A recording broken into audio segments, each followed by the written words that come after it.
우리에게 주시는 하나님 말씀 스가랴서 12장 10절부터 구약성경 스가랴서 12장 10절부터 13장 2절까지 말씀입니다. 스가랴 12장 10절부터 13장 2절까지 다 찾으셨으면 한 절씩 교독하시도록 하겠습니다. 내가 다윗의 집과 예루살렘 주민에게 은총과 간구하는 심령을 부어주리니 그들이 그 찌른 바 그를 바라보고 그를 위하여 애통하기를 독자를 위하여 애통하듯 하며 그를 위하여 통곡하기를 장자를 위하여 통곡하듯 하리로다. 그날에 예루살렘에 큰 애통이 있으니 무기토벌짝이 하다 드림몬에 있던 애통과 같을 것입니다. 온 땅 각 족속이 따로 애통하되 다윗의 족속이 따로하고 그들의 아내들이 따로하며 나단의 족속들이 따로하고 그들의 아내들이 따로하며 레위의 족속이 따로하고 그들의 아내들이 따로하며 시미 족속이 따로하고 그들의 아내들이 따로하며 모든 남은 족속도 각기 따로하고 그들의 아내들이 따로하리라. 그날의 죄와 더러움을 씻는 셈이 다윗의 족속과 예루살렘 주민을 위하여 열릴 같이요 만군의 여호와가 말하노라. 그날에 내가 우상의 이름을 이 땅에서 끊어서 기억도 되지 못하게 할 것이며 거짓 선지자와 더러운 귀신을 이 땅에서 떠나게 할 것이다. 아멘. 기도하겠습니다. 걸어가신 하나님, 오늘도 저희들 주님 앞에 불러주시고 겸손히 하늘의 음성을 들을 수 있도록 저희들을 새롭게 하시니 감사합니다. 항상 주의 말씀으로 우리의 영혼, 우리의 가난 영혼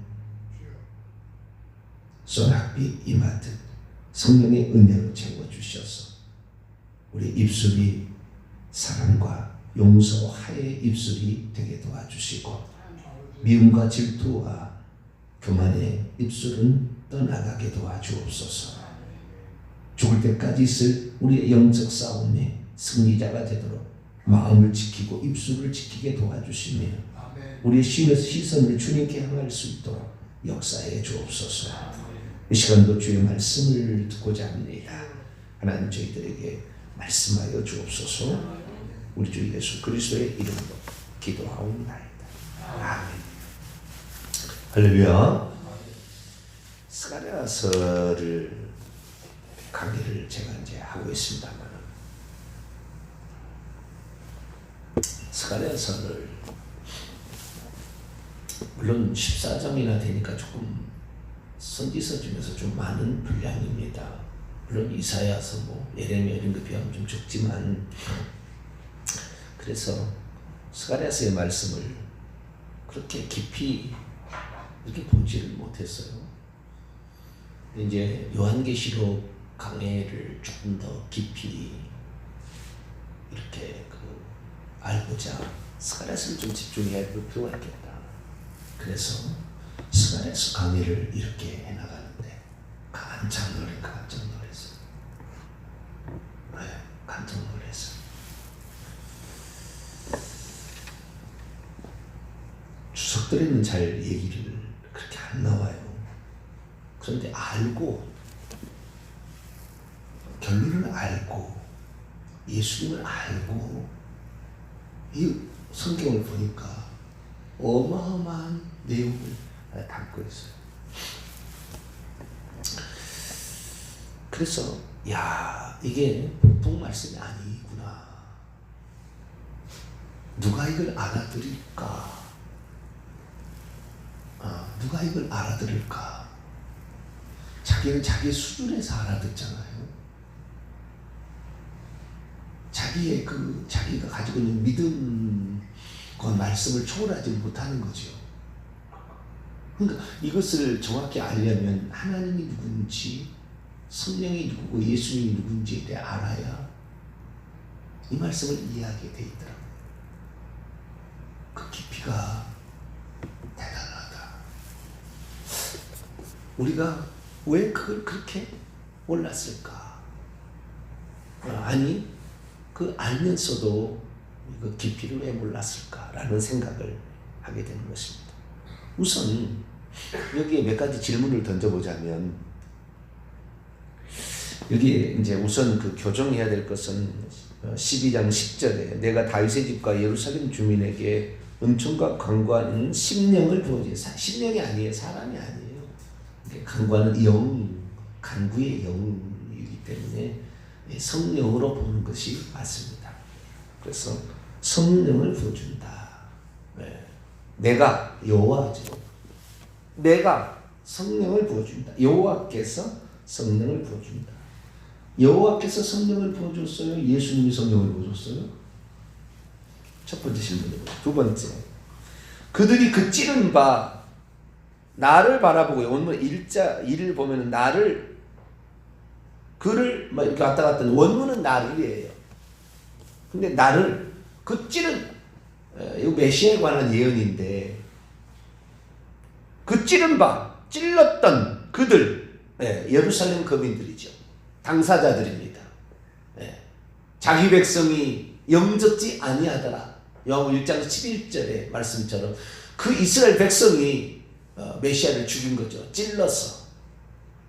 로마의 군병이 찔렀다지만 다 유대인들이 찔른 거죠. 사실은 그 이용해서 한 거니까. 가시 면류관에 찔리고, 창에 찔리고, 채찍에 찔리고, 채찍 끝에 그 갈고리 같은 게 달려서 그것이 박히잖아요. 그래서 잡아채면 살점이 뚝 떨어진다. 찔리는, 예수님의 몸이 찔리는, 찔렸는데 그를 위하여, 그를 찌른 바 그를, 이스라엘 백성이 찔렀던 그가 아니고요, 나를이라고 되어 있다고요. 나를, 여호와. 그들이 찔렀던 그 존재는 여호와다 이거죠. 여호와다. 원문이 그렇게 되어 있어요. 그러니까 그걸 이해를 못하니까, 한 분은 하나님을 모르니까 그를 바라보라고 바꿔놨어요. 그리고 심령을 잘못 번역이고요. 나를, 아니 그를 잘못 번역이에요. 나를 이렇게 해야 됩니다. 세 번째, 13장 1절에 죄와 더러움을 씻는 셈이 다윗의 족속과 예루살렘 주물려 열리리라. 죄와 더러움을 씻는 것은 셈이 아니라 피 아닌가요? 웬 셈이죠? 죄와 더러움을 씻는 것은 예수의 피지 어떻게 샘물입니까? 그런데 여기는 셈이 다윗의 족속, 그 찌른 자들이죠. 다윗의 족속과 예루살렘 그 주민, 이거 찔린 거예요. 12장 10절에 나와 있는 그 당사자들이죠. 찌른 자들을 위하여 그날에 죄와 더러움을 씻는 셈이 열리게 될 것이다. 이렇게 얘기를 하고 있죠. 근데 이 모든 것들을 통틀어서 우리가 알 수 있는 것은 결국에 죄와 더러움을 씻는 셈은 성령을 가리키는 겁니다. 셈물은. 요한복음 4장 13절 14절을 보면 예수께서 말씀하시기, 이 물을 마시는 자마다 다시 목마리하니와 내가 주는 물을 마시는 자는 영원히 목마르지 아니하니 내가 주는 물은 그 속에서 영생하도록 솟아나는 샘물이 되리라. 예수님이 주시는 그 샘물은 성령을 가리키는 거예요. 어떻게 하느냐? 요한복음 7장 37절에서 39절 보면 명절 끝나고 큰 날에 예수께서 외치시되 누구든지 목마르거든 내게로 와서 마시라. 나를 믿는 자는 성경에 이른 것 같이, 성경에서 말하신 바와 같이 그 배에서 생수의 강이 흘러나오리라 하시니 이는 그를 믿는 자들이 받을 성령을 가리켜 말씀하신 것이라. 샘물은 성령을 가리키는 거예요. 예수님하고 성령하고 차이는 뭐냐면 예수님은 육신을 가졌잖아요. 성령은 육신이 없어요. 그래서 예수 그리스도가 곧 성령으로 오셨다는 이 말은 예수님의 육신은 한 번 채찍에 맞는 것이 두 번, 세 번 채찍에 맞는 게 아니에요. 그러나 성령은 영이기 때문에 그 물이 계속해서 솟아나듯이 그 예수 그리스도를 믿는 자들에게 죄를 사하는 그 능력은 계속해서 효력을 미칠 거라는 거예요. 언제라도. 그게 생물의 특징이에요. 성령의 특징이에요. 예수님 계속 채찍에 한 번 채찍에 맞았지만 그 채찍에 맞은 것으로 말미암아 우리의 죄를 용서하고 그 다음에 우리의 질병을 없애고 베드로전서 2장 24절 우리의 질병을 없애고 우리의 저주와 가난과 수많은 것들을 없애는데, 이런 것들은 성령이 샘물이 계속 솟아나듯이 계속 무슨 죄를 짓고 또 죄를 짓더라도 회개하기만 하면 그 죄를 계속해서 용서해 준다. 예, 그런 의미예요. 이 생수에 비교한 것은. 근데 이것을 그 요한계시록에 말씀하고, 요한계시록 해석을 위해서 필요하다고 그랬죠. 요한계시록 22장 17절 보면은 성령과 신부가 성령이 말씀하시기를 오라 하시는도다. 듣는 자도 오라 할 것이요 목마른 자도 올 것이요 원하는 자는 값없이 생명수를 받으라. 생명수를 받으라. 성령께서 이 생명수는 하나님 보호자로부터 흘러나오는 생명강에서 나오는 거잖아요. 이것이 계속 흘러나와서 목마른 자에게 줄 것이다. 요한계시 21장 6절에도 또 내게 말씀하시되 이루었도다. 나는 알파 오메가요 처음과 마지막이라. 내가 생명수 샘물을 목마른 자에게 값없이 주리라. 계속해서 어떤 죄를 지었든지 간에 회개하기만 하면 이 생수가 계속 솟아나듯이 예수의 피가 우리의 죄를 용서해 줄 것을 계속해서 그렇게 말씀하고 있는 것이죠.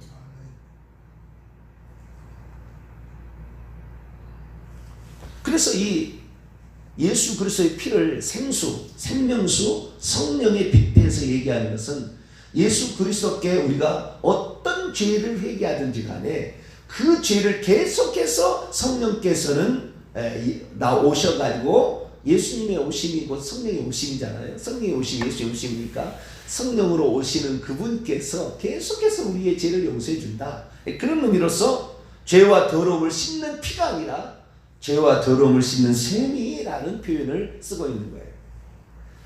그런데 여기서 주목해야 될 것은 회개한다는 내용이에요. 회개한다는 내용. 11절 12장 스가랴 12장 11절부터 14절 보면 예루살렘에 있는 모든 사람이 무깃도의 골짜기에 있는 하다드림몬의 통곡처럼 통곡하며 회개를 한다는 거예요. 다윗의 족속과 제사장 족속, 왕의 족속과 제사장 족속들이 다, 그 다음에 14절 모든 남은 족속들도 다 거국적으로 회개가 일어난다. 결국에 보세요. 성령이 오신 목적이 뭐냐? 회개가 있다는 거예요. 오늘날의 성령 은사한테 가보세요. 어떤 데 가면 맨날 은사만, 예언만 예언. 방언하고 방언 통역하고 예언만 해. 어떤 데 가면은 치유 집회를 한다 해서 맨날 병든 자 치유만 해. 어떤 데 가면은. 어떤 데 가면 전인 치유한다 해가지고 또 뭐 마음에 또 이렇게 상담 뭐 이렇게 하고 또 그런 쪽만 한 사람 또 그런 쪽만. 어떤 쪽에 가면은 능력 받고 은사 받는다고 맨날 그것만 하고 있어. 물론 그런 것들도 부수적인 혜택은 맞습니다. 그러나 성령을 보내주시는 원래 목적이 어디 있는가? 회개하도록 하기 위함이었다는 것이 이 본문이 지금 말하고 있다. 성령을 받았는데 회개가 안 된다. 지 생각을 안 바꾼다. 성령이 없는 자예요.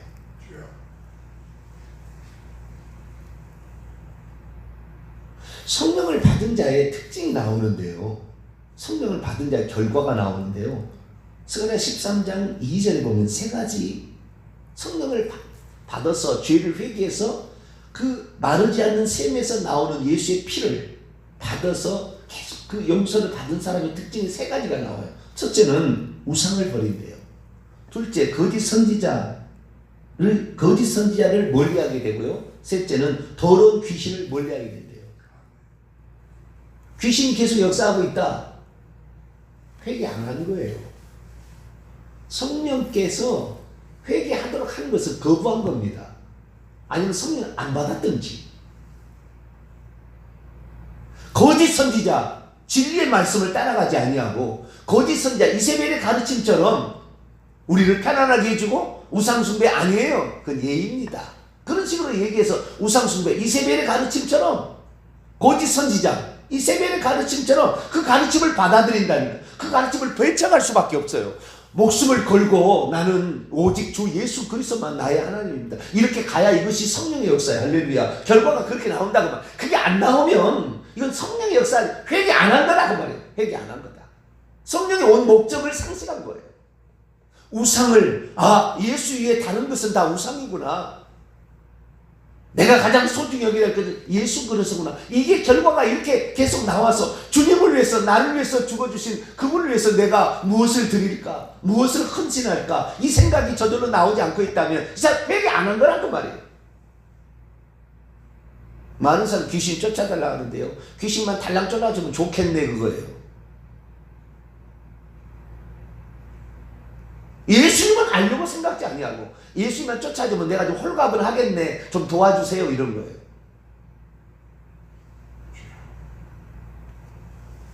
죄를 회개해야지. 왜? 그렇게 주님께서는 회개만 하면 다 용서해 주겠다고. 생수처럼 샘물처럼 계속 솟아나서 너가 무슨 죄를 회개하든 내가 나는 용서해 주겠다고 대기하고 있는 그분 앞에 왜 회개하지 않는 거냐. 자기 생각을 안 바꿔. 들어도 안 바꿔. 계속 자기 생각만 해.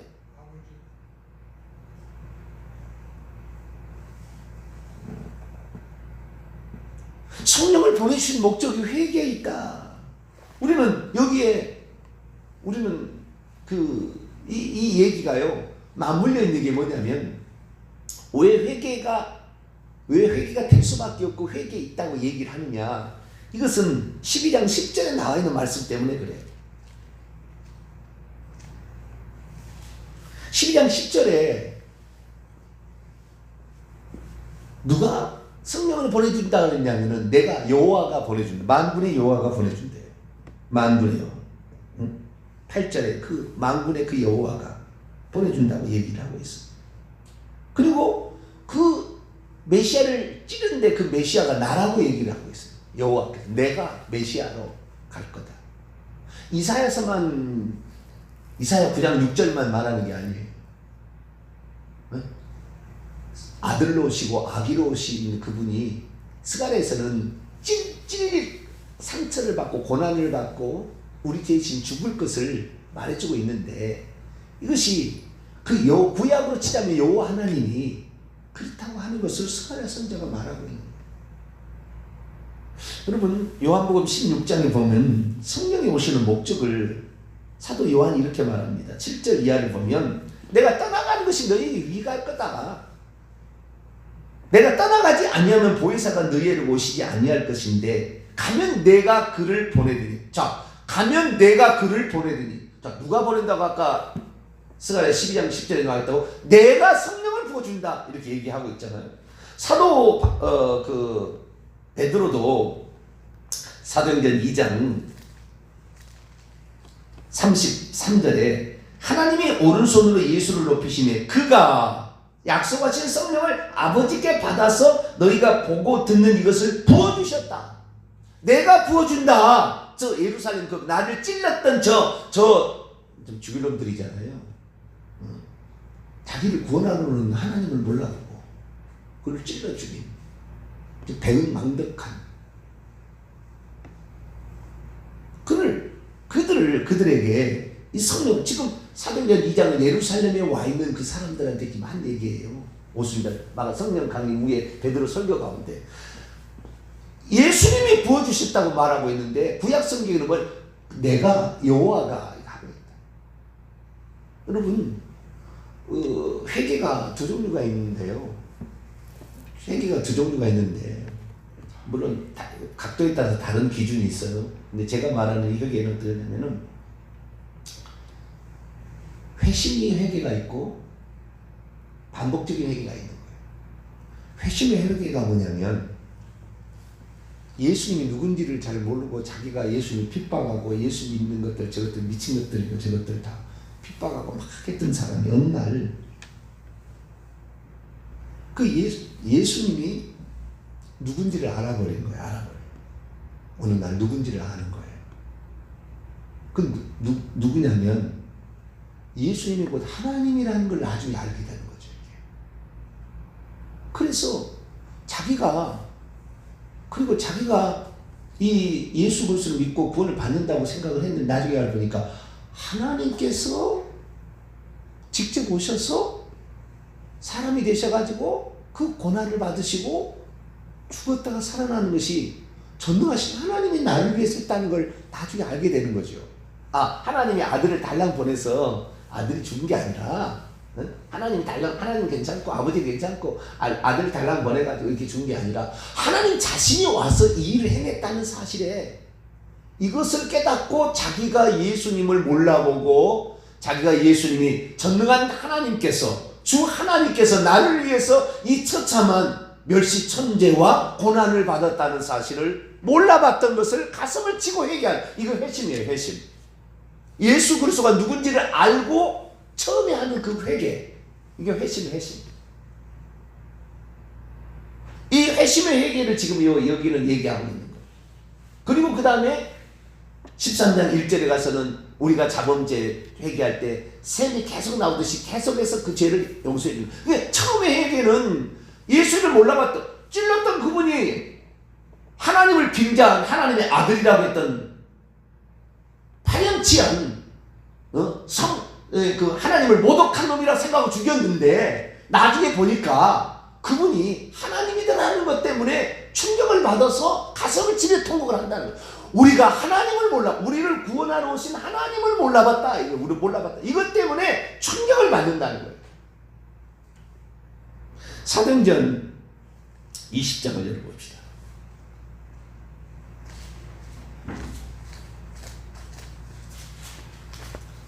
사도행전 20장, 사도 바울도 그 얘기를 해요. 베드로만 얘기한 게 아니라 사도 요한도 얘기를 하고 사도 바울도 얘기를 합니다.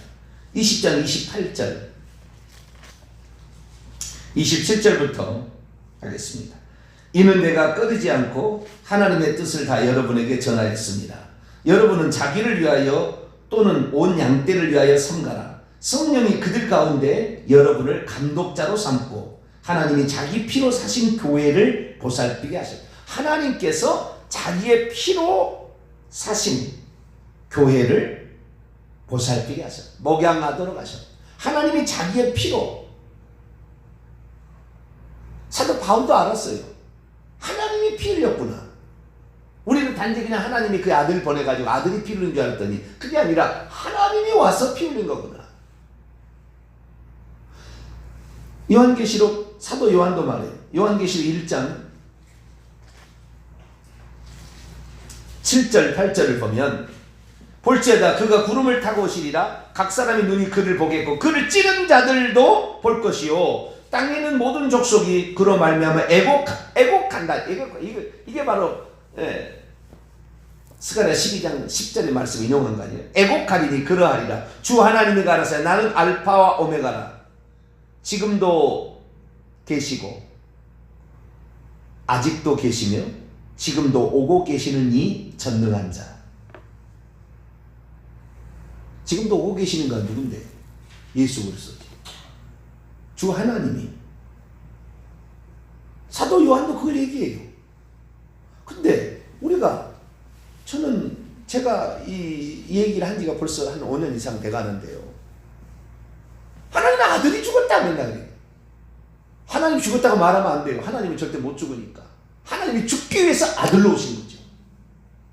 아들이 죽었다 말해야 되고 예수가 죽었다고 말해야 분명한 차이가 있는 거예요. 하나님 죽었다고 말할 수는 없어요. 그러나 하나님이 죽기 위해서 아들로 오셨다는 것은 분명한 거예요. 그래서 이 자기 딴에는 자기가 하나님의 아들이라고 이스라엘 백성들이 자기 딴에는 예수님이 하나님의 아들이라니까 장난하다. 어떻게 인간인 주제에 하나님이 자기 아버지라고 하느냐. 그러고 하고 죽였다 그 말이에요. 그러고 하고 죽였다. 나중에 보니까 그 무기떡을 짜게 하다 든문의 애통이 무엇입니까? 요시야 왕 때 역대하 35장을 보면 이 무기떡란다. 요시야 왕이 남유대 16대 왕인데 이 16대 왕이 이스라엘을 얼마나 사랑했는지 몰라요. 우상을 다 제거하고 오직 한 분 하나님만 섬기자. 그렇게 열심을 내고 우리가 하나님 말씀대로 절기를 지키자. 유월절을 지키고 초막절을 지키자. 하나님께로 돌아가자. 그렇게 간절히 외쳤던 39에 아까운 나이에 죽어요. 무기토걸장에서. 그 애국왕 바로 누고가 다른 데로 전쟁하기 위해서 올라가는데 우리 땅을 못 가게 하게요. 나는 우리 백성을 지켜야 되겠다. 근데 가면서 막 해치잖아요. 그래서 지키러 가다가 장렬하게 전사를 합니다. 그러자 온 백성이 땅을 치며 통곡하며 그의 죽음을 슬퍼해요. 이렇게 선한 왕, 이렇게 훌륭한 왕이 이렇게 처참히 죽임을 당하다니. 이렇게 하나님이 우리 위해서 하나님이 오셨는데 우리가 몰라보고 그분을 우리 스스로가, 예루살렘 거민이 스스로가 자기가 죽였다는 것에 대해서 심히 가슴을 찌르 통곡하는 거예요. 이것이 예루살렘에 있었던 통곡입니다. 그러니까 이 지금 요한복음 16장에 보면 성령이 오시면 8절 이하에 보면 그가 죄와 의와 심판에 대해서 세상을 책망할 건데 죄에 대라면 그들이 나를 믿지 아니하며, 이렇게 돼 있다. 그들이 나를 믿지 아니하며, 내가 누군지 나를 믿지 않는다며, 하나님께서 보내신 그 예수님이 누군지를 모른다고. 요한복음 8장에 이미 나는 스스로 있는 자라고 예수님이 당신이 밝혀, 나는 아브라함이 나기 전부터 있느니라, 당신이 누군지를 밝혔어요. 안 믿어요. 그걸 안 믿어. 춘천에 있는 어떤 교회는 그들이 나를 믿지 아니하며, 이걸 뭐라 하면 그들이 예수님을 주님으로 믿지 않, 자신의 주인으로 믿지 않는다, 그런 식으로 해석하는데 뭐 틀린 건 아니겠지만 그거 한다고 뭐 틀린 건 아니에요. 그러나 정확하게 내가 예수님 누군지를 모른다고, 예수님 누군지를 모른다는 말이에요. 그분을 주인으로 맞이하지 않았다는 말이 아니라 누군지를 안 믿는다는 거예요. 저거 인간이 저것이 왜 하나님 아들이라고 스스로 네가 무슨 하나님의 아들이야, 이런 식으로 얘기를 했다는 거예요. 여호와가 오셔서 그 일을 하고 있는데, 한 분 하나님 오셔서 그 일을 하고 있는데 그 사실을 몰랐다는 거예요. 그러니까 회개의 진정한 회개는 뭐냐면 우리를 위해서 사람이 되오시고 십자가에 죽으신 그분이 하나님이셨다는 사실을 알고 통곡을 한다고 말이에요. 알고 애곡을 내가 그걸 몰라봤구나. 오늘날에 이방인들은 이 사실을 잘 몰라. 그냥 전해주고 예수님께서 하나님의 아들이 십자가에 죽었다, 그러니까 그런 식으로 알고 있는데, 사실은 사도 요한이, 사도 바울이, 사도 베드로가, 구약의 스가랴가, 구약의 이사야 선지자가 그렇게 얘기를 안 했다는 말이에요.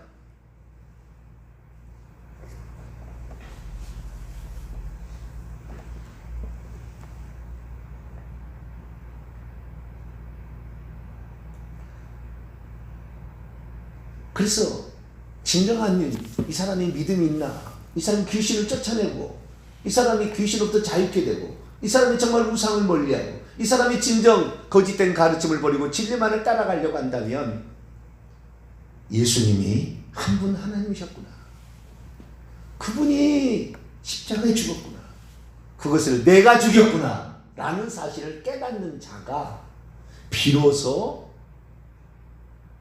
귀신으로부터 자유케 되고 우상을 멀리하게 되고 거짓 선지자의 가르침들과 예언을 받으러 가지 않는다, 이 사실을 말하는 것입니다.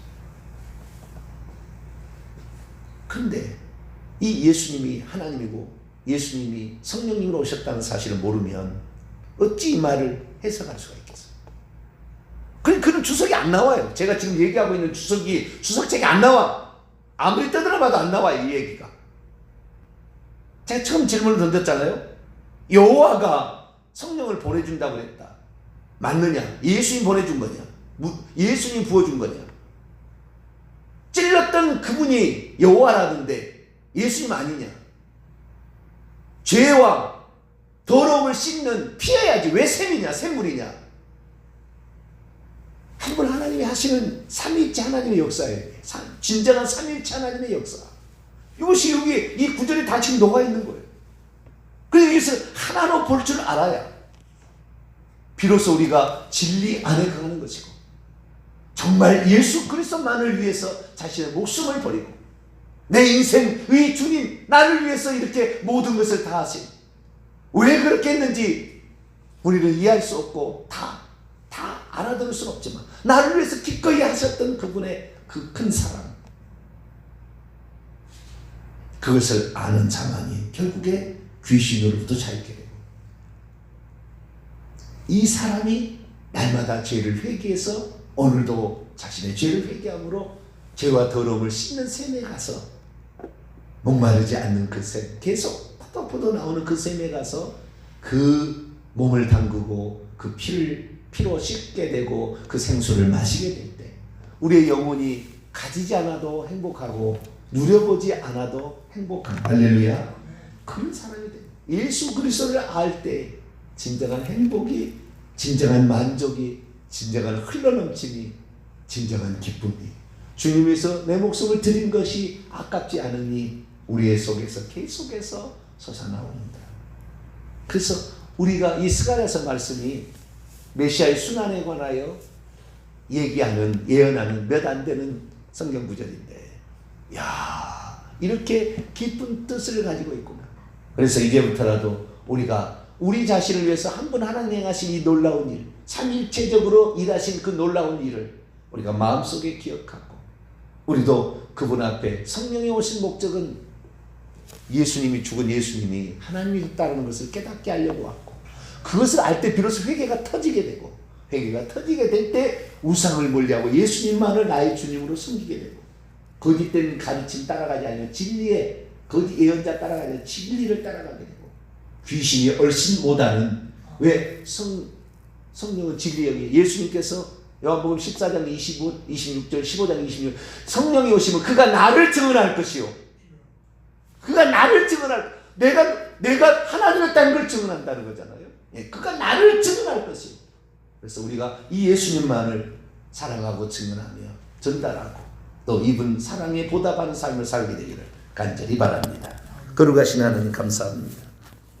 주여, 주님이 행하신 일을 잘 모르면 따로따로 때려놓고 설명이 안 됩니다. 주님, 한 분 하나님 행하신 놀라운 일을 우리가 더욱더 깊이 알아서 오늘도 나를 위해 성령으로 오신 예수 그리스도, 아니 그 모든 계획을 세우신 아버지 하나님을 위하여 우리 자신이 그 은혜에 보답하는 삶을 살게 도와 주옵소서. 우리 주 예수 그리스도의 이름으로 기도하옵나이다. 아멘.